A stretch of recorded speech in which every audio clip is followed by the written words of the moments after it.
Hey folks, happy Friday. Hope your week's been really good, or as best as it can be. We have a fun Tabata workout today. We have 4 different Tabatas, 8 rounds each, which means that you'll go 20 seconds on and then 10 seconds of rest. You'll do that 8 times with one movement before moving on to the next movement, right?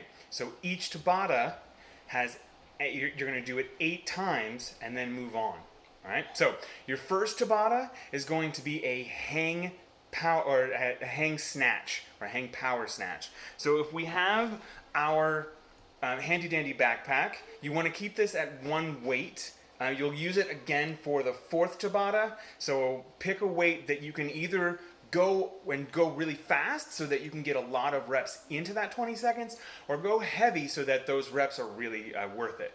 For this hang snatch, because if you're using a backpack instead of a dumbbell, what I want you to think of is more of a kettlebell snatch than you would do with like a barbell or a dumbbell snatch. So when I have this mine has a loop. So I'm going to put my hand either through the loop or in the loop itself.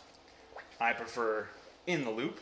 So once I have this in that nice snatch position, I'm going to stand up nice and tall, just get into that, just that slight over for these, or into that nice power position, bring that up and over, right?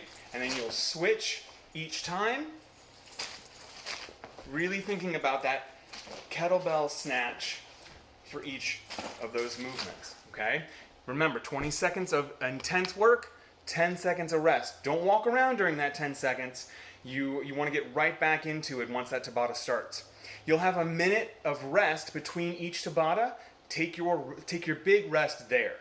Your 10-second rest, just make it just enough to get your breath, and then right back to that movement, okay? And in that minute, make sure it's active rest. When you're waiting for the next Tabata, don't just stand around. Walk around, get your breath back, because you're really pushing it during the Tabatas. Cool?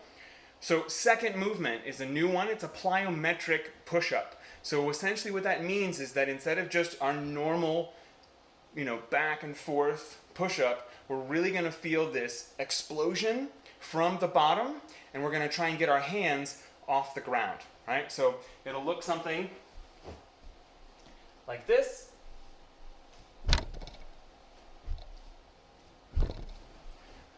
For as many as you can for 20 seconds. Now, I only did 3, and that was very tiring. So if you get to a point where you can't do any more, it's fine to go to your knees, making sure that you keep that same plane, and so that we're not cocked at the hip, right? But you're looking for that same explosion through the chest, okay? Another minute rest, and we move on to movement 3, which is just sit-ups. These sit-ups can be any way you want. You can do butterfly, you can do knees up, you can do legs out, however you want to do them, as long as when you're doing that sit-up, your shoulders are passing your hips as you sit, okay? 20 seconds on, 10 seconds off. Another minute after those sit-ups of good active rest, walking around, getting some water, checking your phone, checking Instagram, whatever you want to do for that full minute, but make sure that you're moving. Okay? So then the final one is going to be a ground to overhead.